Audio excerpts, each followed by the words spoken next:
And so we go to the Goldfields Raceway in Welkom for the 6th round of Standing Group N South African National Championship Saloon Car Race. And it's a circuit with long straights, lots of slipstreaming, heavy braking, and of course tactics involved. As expected, the BMWs expect to fight it out, the JSN BMW of Robbie Smith, and of course the Works BMWs of Shawn van der Linde and Grant Wenzel. Robbie Smith on pole position. He came second at Kyle Army's, out to avenge that defeat. Chad Wenzel in the Auto Atlantic car was second, and Shawn Watson-Smith, his best pole position so far this year. There's Henny van der Linde watching his son Shawn getting ready for the race. And the hearts are pumping, the adrenaline is flowing as we go in with Shawn van der Linde. Wenzel ahead of him, moves over, leaves a nice gap for him as Robbie Smith gets a bullet of a start in the JSN BMW. The first corner 200 meters away is the S's. They go very close to the curb. There's no room to pass in there. You just hug the curb as you go through the right-hander, switch to the left-hander, and then comes that awesome Sabat sweep. You hold it onto that inside line. It goes on and on. You're in fourth gear, pulling 150, 160 kilometers an hour, and now you're really committed as you eventually arrive at the straight, almost a relief as you start switching into fifth gear and down the long straight down to Castrol Corner. Smith's in the front. Then it's Shawn van der Linde. Shawn Watson-Smith is next, and then it's Chad Wenzel back to fourth position. Grant van Schalkwyk now up into the BMW team from the development team. Then John Craig from Cape Town is next, and Kurt Elchin in the bodyman Opel is lying just behind him. Back in with van der Linde. This is what the S's look like with those heavy curbs into Sabat once again. And you're depending on those tyres as you go round and round. Already Robbie Smith has opened up a lead there of 100 meters into that straight. Castrol Corner's 1 kilometer away, and there's nothing he could do about it. He's not close enough to slipstream him down to the corner as Robbie Smith starts to vanish away. It's been a tyre war going on between Firestone and Goodyear.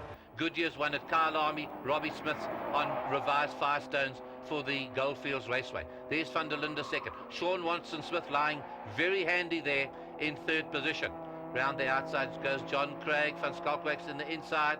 He's up in A class this year, gives him a nudge, pushes him around, and this was to start a day of bumping and grinding for poor John Craig. It's a day that he wanted to forget. He wasn't going to get too many points after the great showing that he's had this year. And Watson-Smith, very quick as he goes around the Continental Horseshoe, and he's right onto Shawn van der Linde's tail. The 700 cc's of the BMW make the difference. Acceleration.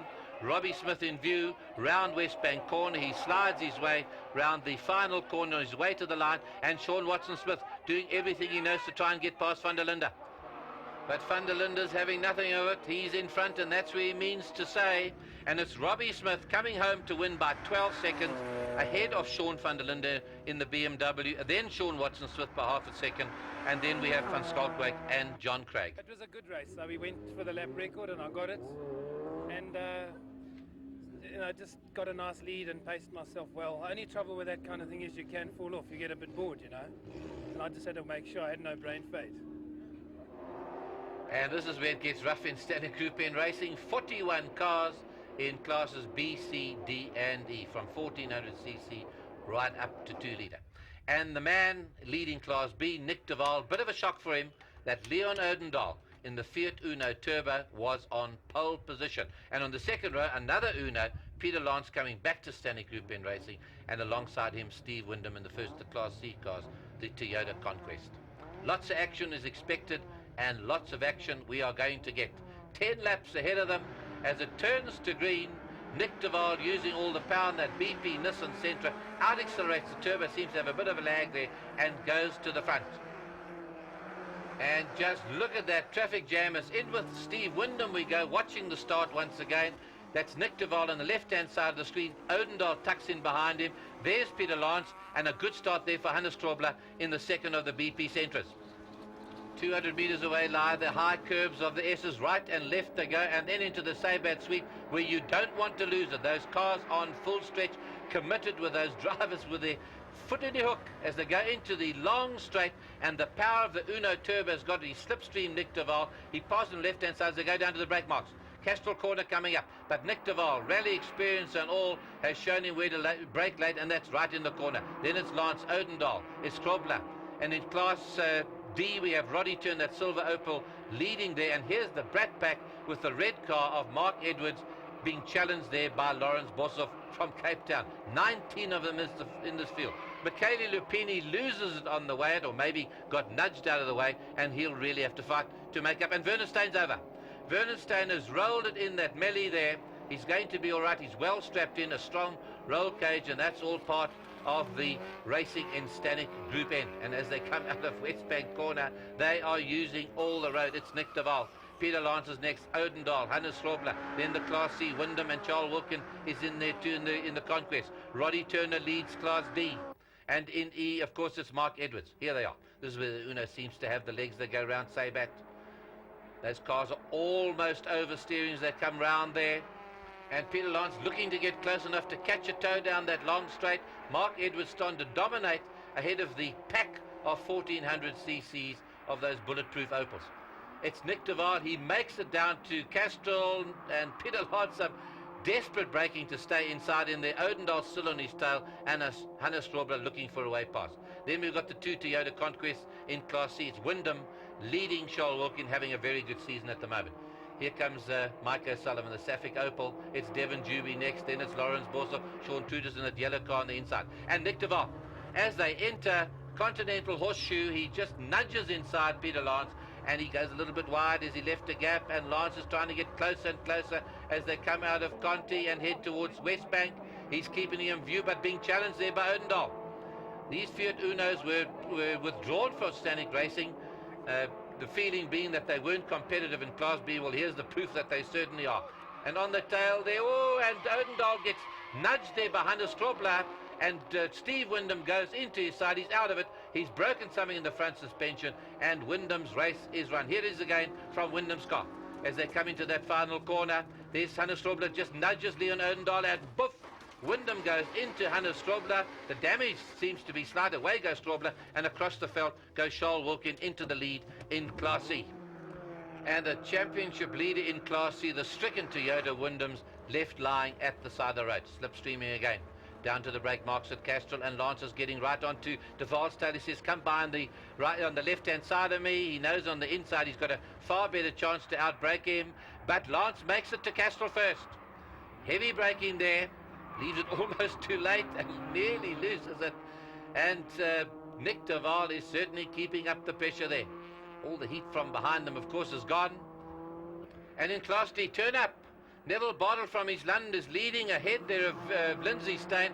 Janelle de Ville is his third, and Roddy Turner, wheel weight, got lodged under his cam belt, altered his engine timing, and he wasn't able to pass the others. But finding a gap in the front of the field, Nick de Waal is back for more, trying very hard. Going wide there on the Conti Horseshoes, he goes wide, leaving a bit of a gap there for Lance. Now it's all acceleration, 300 meters to the double left-hander at West Bank. And has Nick de Waal left enough gap, and Lance is getting closer. And that suspension is being tested to the limit.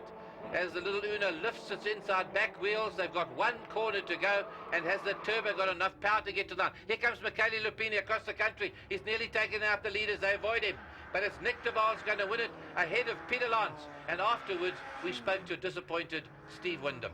No, Donna's just turned straight in front of me. I had nowhere to go. I just went straight into him. And I think we've broken a tie rod end or something like that. And a drive shaft. Is that you for the day? Well, no, we'll try and fix it. Even though I have to start at the back, just try and get some points. And after all that excitement, it was time once again for the Class A motorcars. Lots of tuning going on between heats to try and find an answer to the man on pole position once again. And that, of course, is Robbie Smith in the JC and BMW. And P's Kurt Elchin getting his mind right for the 10 laps that lie ahead as we're going with Sean van der Linde. The light turns to green. Robbie Smith once again a bullet of a start away from the line. It's 200 meters to those S's. And van der Linde holding his line as he goes to the high curves of that corner. It's through the right-hander and left-hander. But coming to the picture, another Shawn. This time it's Shawn Watson-Smith pushing that Opel Super Boss to the limit and getting right onto Robbie Smith's tail. And you can see just how long this Sabat sweep is. It goes on, and they get faster and faster. And then it gets onto the long straight down to Castrol Corner. And Shawn Watson-Smith is even looking for a place to pass. He has a look-see as he goes for the brake markers, but it's Robbie Smith making it to Castrol first. Shawn Watson-Smith, a real turn-up for the books, having his best performances there in second, ahead of Sean van der Linde.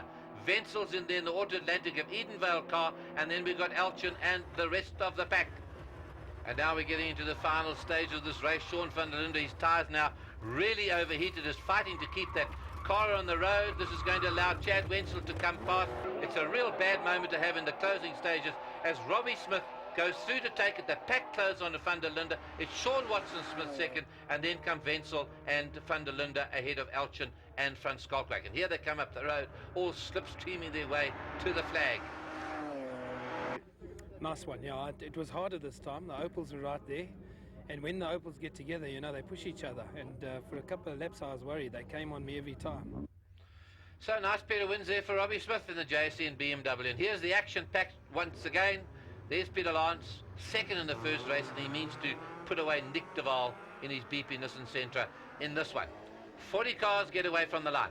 It's Nick de Waal once again out accelerates the whole pack. That 2-litre Nissan has certainly got acceleration away from the line. But Peter Lanz tucks right in behind him as they go into the S's. In third position, Leon Odendaal. Hannes Strobler's not in there to help Nick de Waal this time as he had engine trouble and had to withdraw. But it's Charles Wilkin hanging in there in the conquest right on Odendaal's tail. Here comes Peter Lanz for more. He slipstreams Nick de Waal as they go down to the brake markers at Castro Corner. You just see the sort of speed he gets. Then he hits that wall of air. And now they're at the brake markers. And Nick de Waal does his suicide braking act and takes him on the inside. Then it's Lance and Odendaal. There's Vulcan. There's Brian Late goes in there. Chris Clark leading Class D this time is Roddy Turner. And then Class E, it's going to be Mark Edwards. But in a lot of trouble. There's a packed field. Vaughan Williams in there. He gets a nudge. There's another man, Devon Juby, gets his first push of the afternoon as he goes round that corner. Short Trude in the yellow car gives him a second one, sends him to the tires, and then goes into another car and puts himself out of the race. Well, that is action. Shawn Trude is certainly having a wild year. He's destroyed a car already, and he's in action in every race. And Juby, fortunately, the roll cage saving him, and the driver is unhurt. But that car certainly out of this race. Back into the action up front, and it's Peter Lanz has now got to the front as they go down to the long straight down to the Conti tunnel. They pass Vaughan Williams on the inside. A little nudge there from Odendaal for Nick de Waal to let him know that he's in a Uno sandwich. Lance keeps a very tight line. Nick de Waal hasn't got a chance to pass him there. Then acceleration up to the double left-handers at Westbank.